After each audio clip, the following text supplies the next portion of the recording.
of the 7 bands of the Lakota Nation. As you cross onto the reservation, you feel a change, a different sense of time. My people did not adapt well to the white man's world.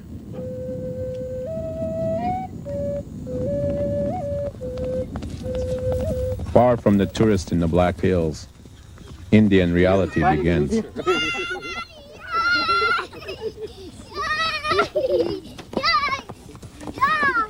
The Oglalas are the descendants of the great warriors, Red Cloud and Crazy Horse.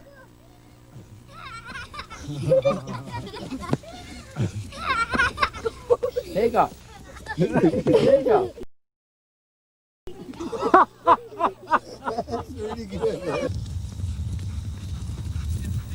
My feeling is that Oglala still continue to remind the United States that there's a people inside the exterior boundaries of the United States that are not like them. I recall that some of the books as recent as 10 years ago, and even now, depict the Indians as poor, poverty-stricken, helpless victims of progress. Okay, that might be true for the people who look at us that way, but for many of us, to live in the state is by choice. Choice primarily initiated and driven by the love for the land. Regardless of how the land is now, we feel, at least the traditional Lakotas feel, that we all come from the land. The origin legend of any people gives you the underpinnings for the social fabric of that people, for everything good in that society, and also all of the corruptions in any society. Among the Lakota, our origin legend we call the Othokahe stories. In our story, it starts out, at the time of first motion, Iyan is. Before anything has meaning, Iyan is. The spirit of Iyan is Wakantanka. And so Iyan takes from the core of Iyan's self and sends it to the surface. And we call this place Wamanka Ogananka Ichante, the heart of everything that is. This is the Black Hills. The Black Hills are one of the oldest places on the face of the earth. They're 6 billion years old. There's always, from the creation of Earth, that place was special. We also say that we were created and we spread out from the Black Hills. We came back to the Black Hills during the cleansing, and then we scattered again from there. Our pipe was brought to us in the Black Hills, the sacred pipe. The 7 sacred ceremonies of the pipe were given to the people in the Black Hills. The 7 nations gathered at the Black Hills every 7 years. So there's a whole, I guess, thousands of years of relationship to the Black Hills. That this is all of the earth is sacred. This place is the most special place on earth. It was so sacred no one lived in there on a permanent basis. It was only a place you could go in and go out of, like the Holy of Holies for the Hebrews. They had a responsibility from the very beginning of creation to act in a certain way to the buffalo and to the coyote and the snake and other animals. In the ceremonies, you can assume the form of those animals. When you do, you have to contribute something to their knowledge of the universe, and they contribute something to yours. Those are real ceremonies, and these things really take place. So when you say the land is sacred, what you're talking about is a particular geography that involves all kinds of people and animals, which is a little different than having an ancestral estate in France and being able to trace back to Charlemagne. Now, that's a very valid thing, but it doesn't involve all of creation. See, and the Indian perception involves duties and responsibilities. Now, if you're taken off that land and you can't fulfill those responsibilities, then the rest of creation starts to become alienated because you're not doing your part. And you see, then you begin to get in severe trouble. And if you talk to some of the holy men up there, they will say that a lot of the social problems of the Sioux are a result of losing the Black Hills, so you couldn't perform your duties. You couldn't become a contributor to the ongoing creation. And consequently, your people started to fall away, and they started to suffer, and they started to fight among themselves.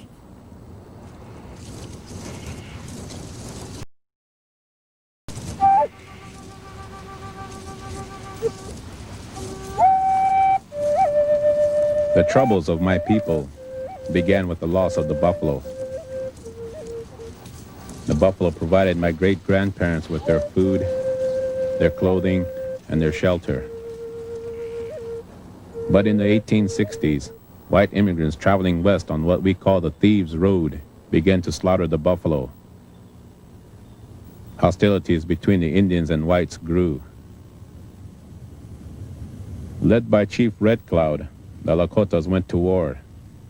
They pushed back the Long Knives and forced the U.S. government to negotiate a peace treaty. The Treaty of Fort Laramie, signed in 1868, set aside the Black Hills and all of western South Dakota for the exclusive use of the Sioux. White men were forbidden to enter. But the buffalo were disappearing, so Red Cloud and his band settled near the fort, tempted by the government's offer of free food, liquor, and tools. But a young warrior named Crazy Horse never signed the treaty.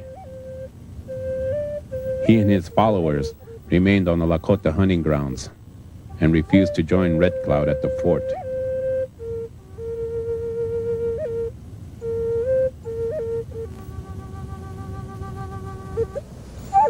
The split between Red Cloud and Crazy Horse, between the hang-around-the-fort Indians and the traditionalists, the so-called hostiles, would drive a wedge between the Lakota people that would last more than a century. But after the treaty, prospectors found gold in the Black Hills. In 1874, General led an illegal army expedition through the Sioux lands to confirm the discovery. He returned with tales of nuggets just waiting to be picked from the ground.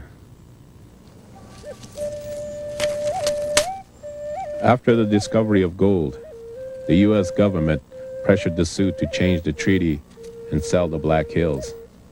But Crazy Horse refused to even consider negotiations. He declared, "One does not sell the land on which the people walk."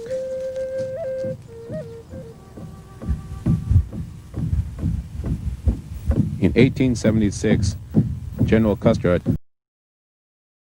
on the banks of the Little Bighorn. In a shocking defeat, the Sioux annihilated Custer's full command. My own great-grandfather, Tulance, rode with Crazy Horse that day. But a year later, under pressure from the army and with the buffalo nearly extinct, Crazy Horse and his starving band finally surrendered. A few months later, he was killed by white soldiers and the newly created Indian police. Despite his importance, no photograph of Crazy Horse was ever taken, and his burial site remains a secret even today. In 1889, Congress annexed the Black Hills. Thousands of fortune seekers poured into the sacred land of the Sioux. The vast Lakota territories shrank down to a few small reservations.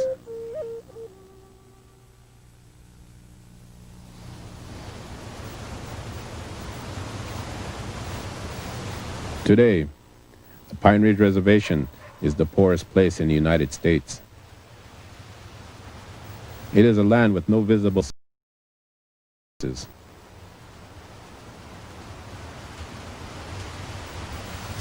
In an economy where land has no spiritual value, but is only equal to money, the 20,000 Lakota who live here have not done well. Unemployment on the reservation is over 80%, and welfare is the main source of income. A single person receives $32 every 2 weeks. There isn't any jobs. That's the main problem we have on the reservation, is there's no jobs. If there is a job, a place that where a lot of people could be employed, I don't think a lot of the families wouldn't be drawing ADC or getting general assistance. But since a lot of stuff closed down on the reservation, everybody's been drawing food stamps and commodities. The village of Pine Ridge is the seat of local government. The Bureau of Indian Affairs is the source of federal money and is by far the largest employer on the reservation. The majority who live here are of mixed Indian and white blood. In the old days, Indian agents responsible for the equal distribution of rations didn't care who got them, and Indians who lived close by, the ones called hanger on the forts, got more than their share. In many ways, the situation remains the same today.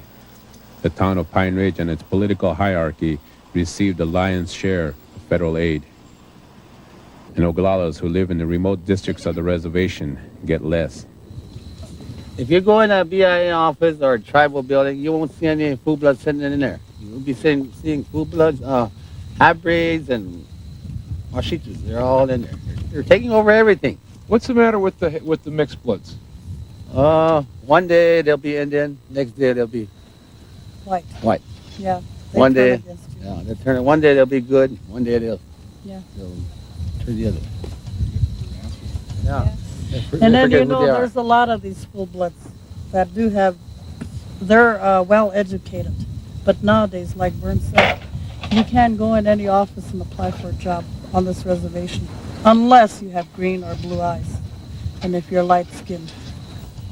The tribe is caught between the desperation of unemployment and the breakdown of the culture. Lessness can be measured by the high rate of alcoholism. The sale and consumption of alcohol are outlawed on the reservation, but a good part of the federal aid dollars end up in border towns, boosting the local economy with the liquor trade. Many have fallen with a bottle in their hand. You see a lot of these houses where all they've got is a mattress on the floor and a bedroom with some blankets, maybe an old table with a couple of broken chairs, some commodities in the cupboard, very little food in the refrigerator. You see a lot of child neglect. You see a lot of drunken people. You see a lot of people waiting for each other to pass out so that they can rip each other off, this sort of thing. You see a lot of beatings. And this seems to bring. I guess some people think they're having a good time, but if you're not drunk yourself, it looks like you walk through the gates of hell or something in some areas. A lot of things that are with me today, in my memories, about attempts to escape from the reality of what is going on, the drunkenness. And we see a lot of Indian people who are drunk. They may be the only warriors who are saying that they don't want to accept anything anymore, one more day of white society, and that they would just soon kill themselves drinking. Slow death. I've thought many times and along those lines, because I myself went through it, and I didn't want to accept one more day of in a society that was crushing and devastating and murdering the culture of our people and the spirituality. In the 1950s, the Eisenhower administration tried a new solution to the problems on the reservation. It was called termination. The government pressured Indians to leave the reservation and move to the city. When they get to the city, they expect, and they've heard rumors of $5, $6, $7 an hour jobs, nice apartments, running water, bathrooms, showers, and they expect to find this. Well, what these new urban Indians usually found were ghettos, minimum wage jobs, unemployment, poverty, and despair.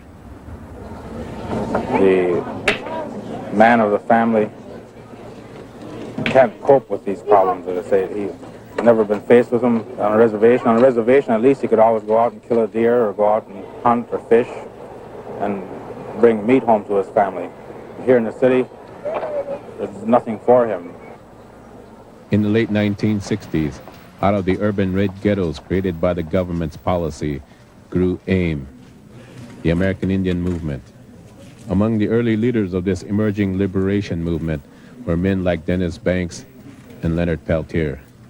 And in 1959, when Eisenhower was pushing the termination policy and he was trying to relocate all the Indians into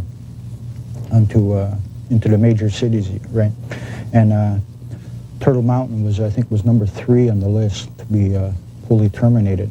And we were given, the people were given an option either to be relocated or to just stay on a reservation, not receive no benefits, no whatever. And at that time, I started attending a lot of meetings with my father, who was going to a lot of meetings around the community. And I got interested in it from then on, because I heard some very emotional speeches made by women, you know, pleading and begging for some of the men to do something because their children are at home starving. And it had a very strong effect on me. I had swore at that time that, you know, as a young man, fantasizing, daydreaming, I thought, well, I'm going to grow up and I'm going to help my people.